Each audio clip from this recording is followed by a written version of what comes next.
20 ජනවාරි 27 දිනති අංක PS SP SB 13 ඉරක් 2019 දරන ලිපිය මගින් බලශක්ති අමාත්‍යාංශ වෙත දැනුම් දී තිබේ. සුදුසුකම් සලකා බලා කමිටුව විසින් අදාළ පත්කිරීම සිදු කර ඇත. අදාළ නොවේ.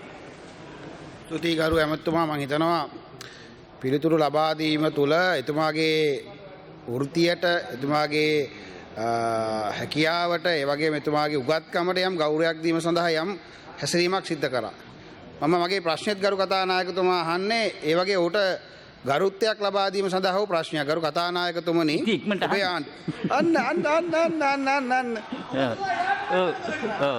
ඉක්මනට කතානායකතුමනි, මම ඔබතුමාගෙන් සමාවයි දෙනවා. ගරු සභා කතානායකතුමනි, ඔබතුමාගේ පෞගේ ඒ හැසිරීමත් එක්ක ඇත්තටම අපිත් ගිහලා ටීවී එක දිහා බලුවම අපි ගැනම දුක හිතෙනවා. අපි මෙහෙම හැසිරෙන්නේ ඇයි කියලා.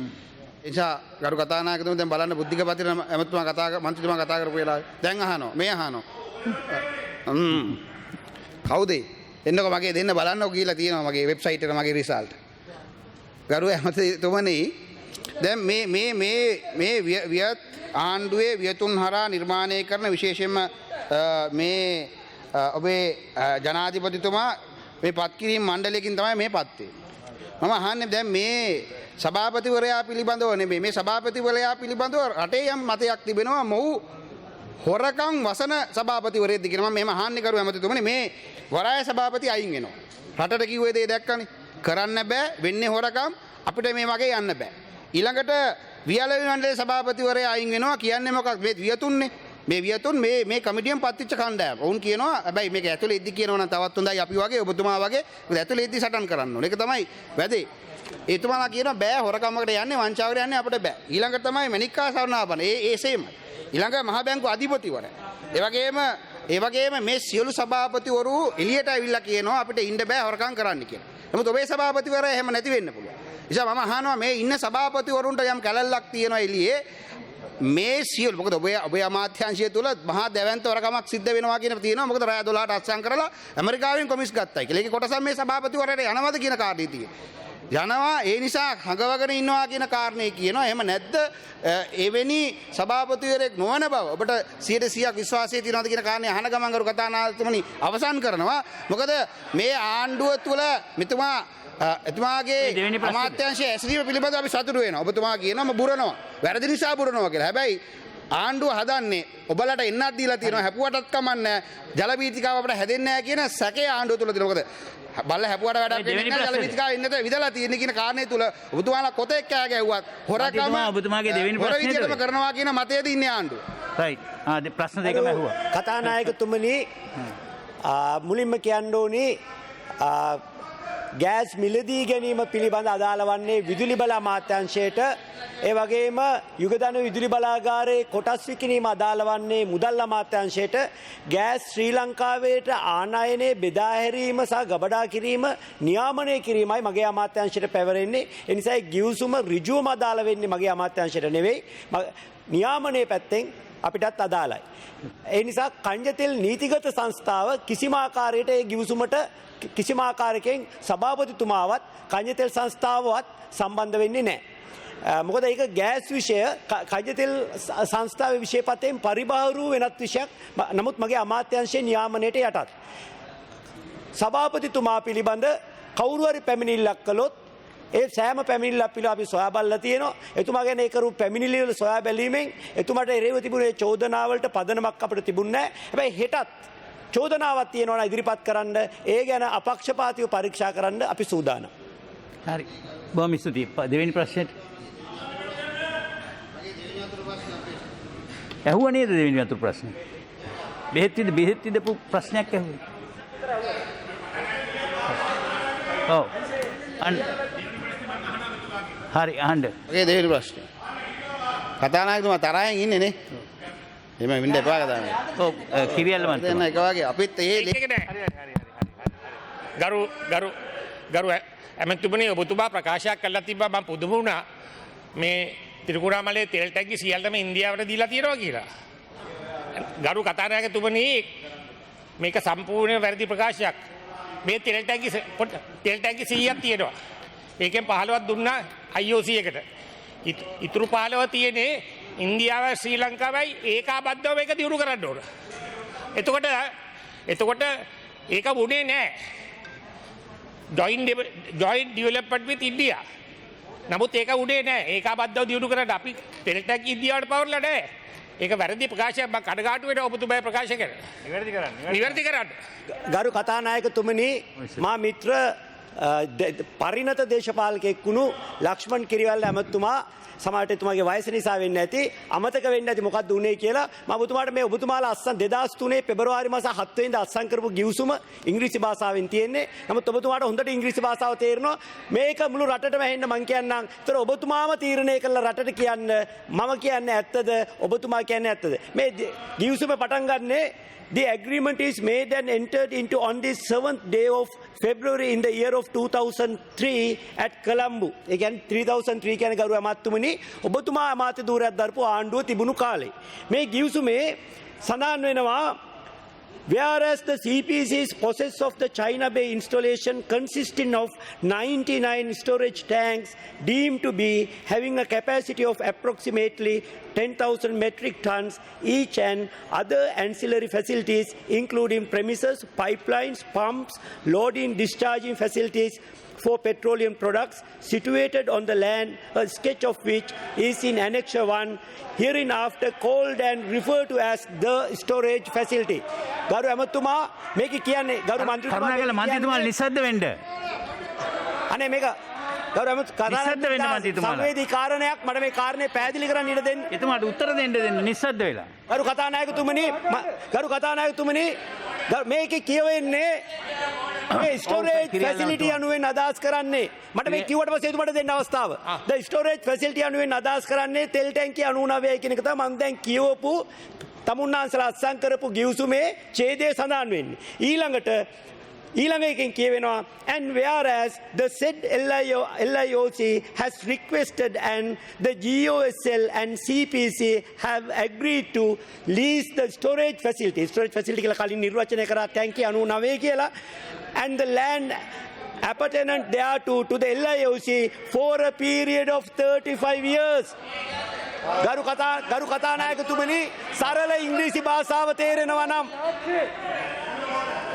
ඔව් කබීර් රෂීද් මැතිතුමා කතානායකතුමනි මෙතුමා මේක බොරුවක් කරන්නේ මම ඔබතුමාට කියන මෙතුමා මේක සභාව නොමග යවන්න එපා. මොකද ඒ ගිවිසුම අවබෝධතා ගිවිසුමක් MOU එකක් විතරක් අත්සන් කරා මාස 6කින් ගිවිසුමකට යනවයි කියලා. හැබැයි උදයගමන්පිල ඇමතුමා මාස 6කින් ඒ ගිවිසුමකට ගියේ නැහැ. ඒ නිසා මේක නීති විරෝධීව තමයි LIOC එක තියාගෙන ඉන්නේ. 2005 ඔබතුමන්ලා බලයට ඇවිල්ලා මේක ආපහු පවරවා ගන්නවා කියලා පොරොන්දු වෙලා අවුරුදු 10කට ඇල්ලුවේ නැහැ. ඊට අමතරව LIOC එකට එතන ලීසි තෙල් නිෂ්පාදනය කරන යාන්ත්‍රාකාරණයක් හදන්න ඉඩපාඩු දුන්නා. මේක ඕන වෙලාවක ගන්න තිබ්බා. අවුරුදු 10ක්ම ගත්තේ නැහැ, දැනුත් ගන්නේ නැහැ. මං අහන්නේ දැන් ඔබතුමන්ලා දැන් මේක ආපහු පවර ගන්නවද නැද්ද? එතකොට පෙට්‍රල් ෂෙඩ් ටික ආපහු පවර ගන්නවද නැද්ද? මේකට උත්තරයක් දෙන්නකෝ. හරි. ගරු කතානායකතුමනි මම හිතනවා කබීර් රෂීද් ඇමතුමාට සරල ඉංග්‍රීසි භාෂාවෙන් තියෙන දේක් තේරුම් ගැනීමේ හැකියාව තියෙනවා කියලා. 35 years කියන්නේ ගරු කතානායකතුමනි 2003 කියන්නේ 2003 කියන්නේ 2003 තමුන්නාන්සලා ආණ්ඩුව කරපු කාලේ මේකේ අර කලින් ඡේදයේ කිව්වේ ටැංකිය 99ම කියන එක. ඊළඟ ඡේදයේ කියනවා ශ්‍රී ලංකා ආණ්ඩුව වසර ගරු කතානායකතුමනි ඔබතුමා කියන මේ ලේඛනයේ පිටපත මං කියන එක වැරදි නා හරි පිටපත පාර්ලිමේන්තුවේ සභාගත කරන්න කියන මේක පටන් ගන්නේ agreement relating to the what is the word agreement not an MOU agreement relating to the taking over of possession and related matters of the China Bay installation of the Ceylon Petroleum Corporation තමුන්නාන්සලා මේ ලේඛනය අතේ තියාගෙන කියන්නේ පුළුවන් නම් අපි මේක MOU කියලා තියෙන දුන්නේ නැහැ කියන ඔය ගිවිසුම ගරු කතානායකතුමනි ඔය ගරු කතානායකතුමනි ඔය වැල්වට අරන් අවශ්‍ය නැහැ. මම අහන්නේ ඉතුරු 85 අපි ඉන්දියාවට දීලා නැහැ. ඒක තියෙන්නේ ජොයින්ට් ඩෙවලොප්මන්ට්. අන්න ඒකයි මම අහන්නේ. ඒකට උත්තරයක් දෙන්න ඕව වැඩක් නැහැ. ගරු කතානායකතුමනි මට මේක කියන්න ඉඩ දෙන්න. මම මෙතුමන්ට අභියෝගයක් කරනවා. කරුණාකරලා අහලා ඉවර කරන්න. ඉතාම සරල දෙයක් ඔබතුමාගෙන් ඉල්ලනවා ඇමතුමා. ඔබතුමා කියනවනේ ඇග්‍රීමන්ට් එකක් තියෙනවා කියලා.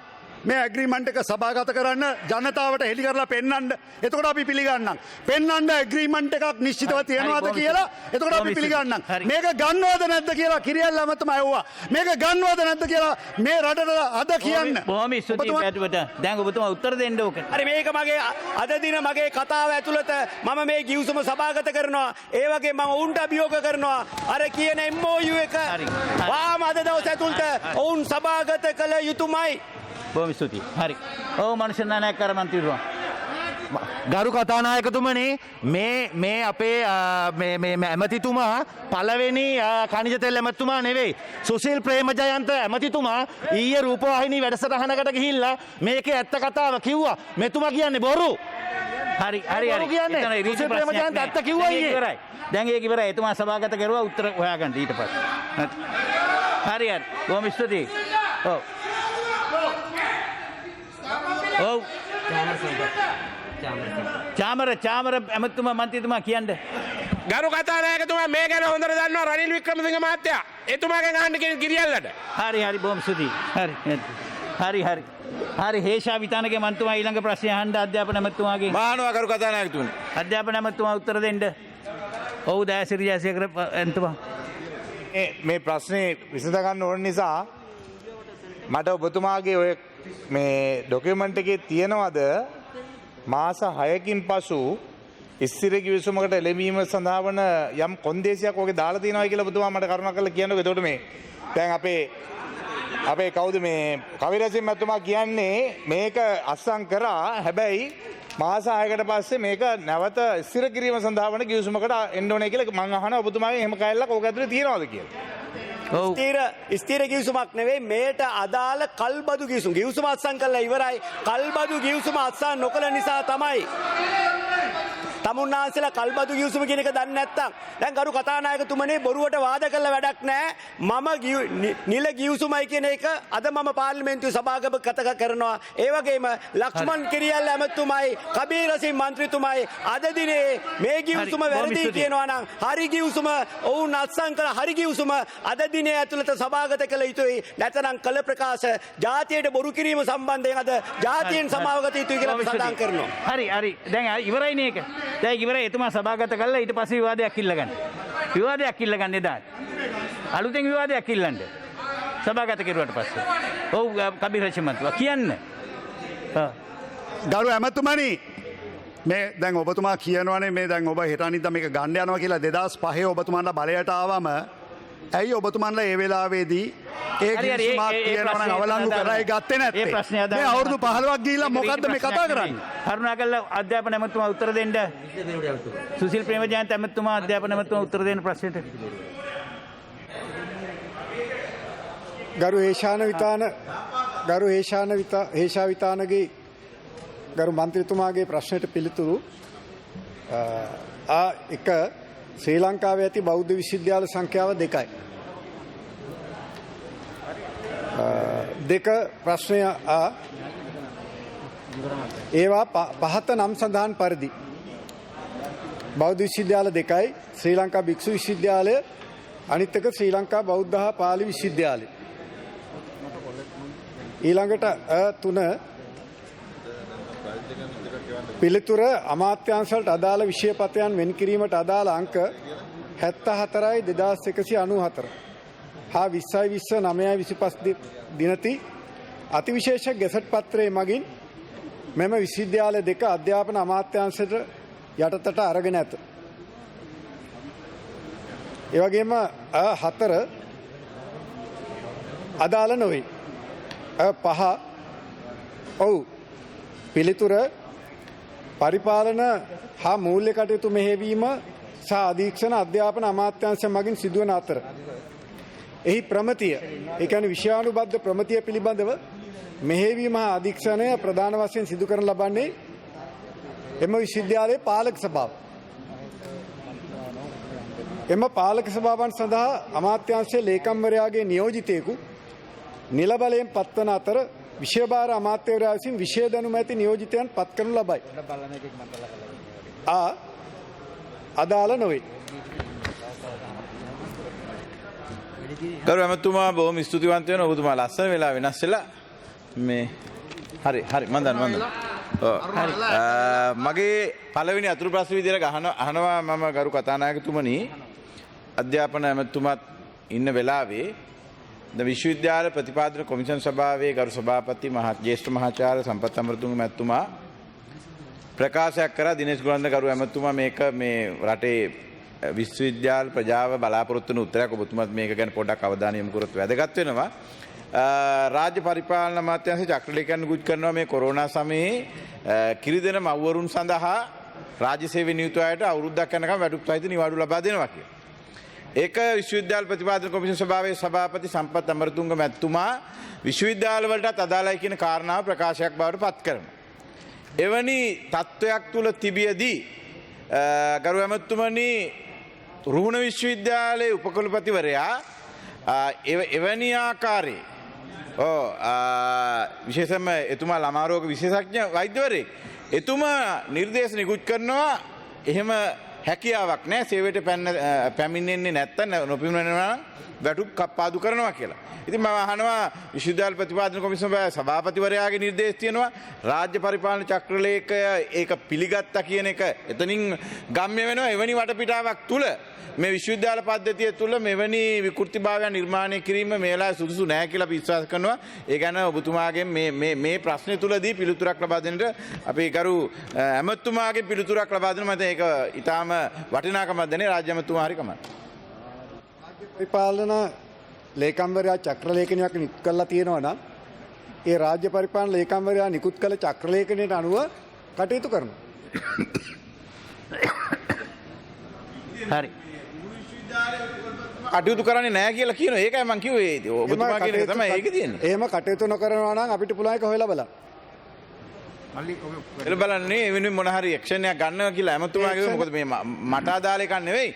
මේ රාජ්‍ය සේවයේ ඔබතුමාලා ආරක්ෂා කරපු නිලධාරී. ඊළඟට දෙවෙනි අතුරු ප්‍රශ්නේ ඔබතුමාගේ අහනවා අද ජාතික ගුරු දිනය මේ රටේ සුවහසක් අපිට උගන්වපු අපිව සමාජයට එක් කරන්න හයිය දීපු ඒ වගේම මේ රටේ සමස්ත දරුදරුවන්ගේ අනාගතය බාර වෙන්න ගුරු මව්වරු පියවරු වෙනුවෙන් අපි ජාතියේ ගෞරවය පුද කරන දිනේ බවට මම හිතනවා උත්තරීතර පාර්ලිමේන්තුවේ සියලු දෙනාම එකතු වෙ යුතුයි.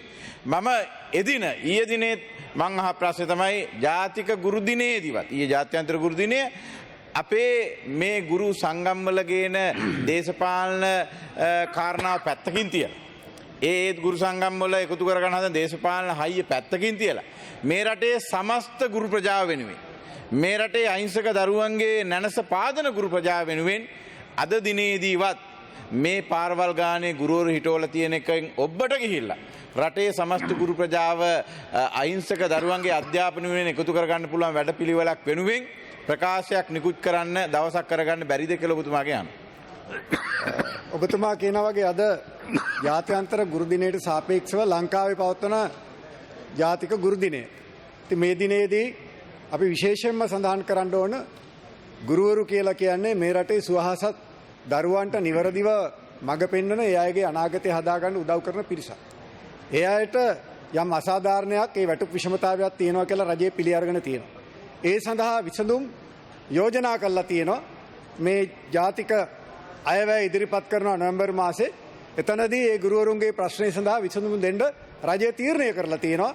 ඒ නිසා ගුරුවරුන්ගේ මේ ප්‍රශ්නේ විසඳීමට රජයක් විදිහට කටයුතු කරනවා කියන කාරණයත් ඒකම 1994 ගුරුවරුන් වෙනුවෙන් මෙතෙක් රජයක් ගත්ත වඩා වටිනාම තීන්දුව අරගෙන තියෙනවා. ගුරු සේවාවක් පිහිටුවේ 1994 විදුහල්පති සේවාවක් පිහිටුවේ 1994 ඒ අයගේ වැටුප් තලයන් වැටුප් වර්ධක සේවාවන් ස්ථාපිත කරේ ගෞරවයක් හිමි වෙන්න ඕනි අපේ ආණ්ඩුවට. ඒ නිසා අපි මේ වෙලාවේ සිහිපත් කරනවා ගුරුවරුන්ගේ ඒ වැටුප් විෂමතාවයටත් අපි ඒ විසඳුම ලබා දෙනවා කියන කාරණය ගරු මන්ත්‍රීතුමා මේ වෙලාවේ අපි ඕනෑකමින් සිහිපත් කරනවා. හරි බොහොම ස්තුතියි තුෂාර ඉන්ද්‍රනිල් අමරසේන මන්ත්‍රීතුමා සෞඛ්‍ය මන්ත්‍රීතුමාගේ ඇසීමට ප්‍රශ්නය අහන්න. අහනවා කතානායකතුමනි.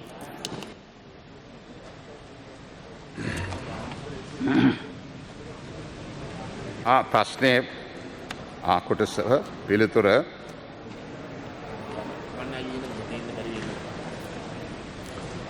ඩෙංගු මදුර උදර මර්ධනය කිරීම සඳහා ඩෙංගු කීට මර්ධන සාවකයන් බඳවාගනු ලැබූ බව ඔබ දන්නේද? පිළිතුර ක්ෂේත්‍ර මදුරු මර්ධන සහායකයන් බඳවා ගැනීම සිදුවිය. දෙවැනි ප්‍රශ්නය පිළිතුර කොන්ත්‍රාත් පදනම් මත ගත් සහායකයන් සංඛ්‍යාව 1500කි. තුන්වෙනි ප්‍රශ්නය 331 දෙනෙකු මේ වන විට සේවය අත්හැර ගොස් ඇත. පිළිතුර ක්ෂේත්‍ර මදුරු මර්ධන සහායක පත් කිරීමට අදාළ මූලික සුදුසුකම් වන අපොස සාමාන්‍ය පෙළ සමත් කොන්ත්‍රාත් පදනම් මත සේවයේ නියැලෙන 320 දෙනාගේ සේවය ස්ථීර කිරීම සඳහා කටයුතු කරනු ලැබේ. දැනට සේවයේ නිතර 8 ශ්‍රේණිය සමත් ක්ෂේත්‍ර මදුරු මර්ධන සහායකයන් 847 දෙනා බහුකාර්ය සංවර්ධන කාර්ය සාධක බලකාර දෙපාර්තමේන්තුවේද යොමු කර සෞඛ්‍ය අමාත්‍යාංශයේ ඩෙංගු මර්ධන ඒකකයේ ක්ෂේත්‍ර මදුරු මර්ධන සහායක තනතුරට පත්වීම් ලබා දීම සඳහා අවශ්‍ය පියවර ගනු ලැබේ. තුන්වෙනි ප්‍රශ්නය පැන නොනගී. බොහොම ස්තුතියි ගරු ඇමතුමා. මම හිතන්නේ අර ඩෙංගු සීඝ්‍රයෙන් පැතිරෙන අවස්ථාවේ ඒ බඳවාගත්ත කණ්ඩායම විශාල සේවයක් කරනවා මේ වෙනකොට සෞඛ්‍ය සේවය වෙනුවෙන්. එතකොට ඔවුන් විශාල අවදානමක තමයි මේ සේවය කරන්නේ. හැබැයි තවමත් දැන් වසර ගණනාවක් තිස්සේ ඔවුන්ට රුපියල් 22000ක දීමනාවක් තමයි ලැබෙන්නේ. ඒ කියන්නේ දල වශයෙන් ගත්තාම රුපියල් 700ක දීමනාවක්. ඔවුන්ට නිවාඩු නැහැ. රජයේ සේවකයන් හැටියට ලබන වරප්‍රසාද සෞඛ්‍ය සේවයේ ලබන වරප්‍රසාද කිසිම දෙයක් නැහැ. මම හිතන්නේ මේ කොරෝනා වගේ විශාල අර්බුදකාරී අවස්ථාවකත් ඔවුන්ගේ රැකියාවේ සුරක්ෂිතභාවය ඒ තුළින් ඔවුන්ගේ තියෙන මානසික මට්ටම සියල්ල කඩා වැටලා තියෙනවා. රුපියල් 700ක මුදලක් වගේ තමයි දවසකට ලැබෙන්නේ. මම හිතන්නේ මේක ඉතාමත්ම යුතුයකමක් පින්කමක්. මට අහන්න අතුරු ප්‍රශ්න නැහැ. මම මේක ඔබතුමාගේ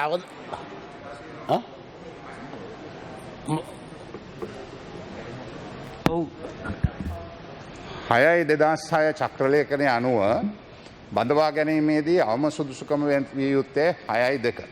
එතකොට 6/2 තියෙන සියලුම දෙනා එතන ඉන්නවා 331 දෙනෙක්. මේ වන විට සමහරවිට 320 දෙනෙක්. එයාගේ සේවය ස්ථීර කිරීමට ස්ථීර කරාට පසුව සාමාන්‍ය ස්ථීර කිරීමේ පදනම යත ඒ පඩි වැඩි වීම වේතනයන් ඒ ආකාරයෙන් ලැබෙනවා. අනිත් අය අපිට අනිත් අට සමත් අය ඒ අයව යොදවන්න වෙනවා බහුකාර්ය වැඩපිළිවෙලට. ඒ අනුව ඒ අයගේ පුහුණුවෙන් පසුව NEQ 3 මට්ටමට අරගෙන තමයි සලකලා බලන්න වෙන්නේ ක්‍රියා කරන්න කොයි ආකාරයෙන්ද කියලා. සම්පූර්ණ රාජ්‍ය ප්‍රතිපත්තිය කඩලා දාන්න බෑ. මොකද මේ බඳවා ගැනීමේදී තමයි වරද කරලා තිබෙන්නේ. බඳවා ගැනීමේදී අවම වශයෙන් 6/2 තිබ්බනම් මේ ප්‍රශ්නේ අපිට මීට වඩා පහසුවෙන් සාධාරණව සහ ඔබතුමා ඔය කියන මානසික තත්ත්වයන් සලකලා බලලා විසඳ ගන්න තිබ්බා. කොහොම ස්තුතියි ශාන්ත බණ්ඩාර මැතිතුමා. ඔබතුමා ප්‍රශ්න නැහැ කිව්වා. ඔව්. අහන්න ඉක්මනට. අරු ඇමතුමනි වැල්වට අරන් කියන්නේ. මම ඔබතුමාගෙන් දැනගන්න කැමතියි. දැන් ඔබතුමාලගේ ප්‍රකාශය අනුව මේ රටේ මේ ප්‍රශ්නයට ඍජුව අදාළ වුණත් ඔබතුමා මේ ගැන ප්‍රාමාණික මේ ප්‍රශ්නයට ඍජුවම අදාළ වුණත් ඔබ මේ වගේ වීඩියෝ දිනපතා නරඹන්න අපේ channel එක subscribe කරන්න.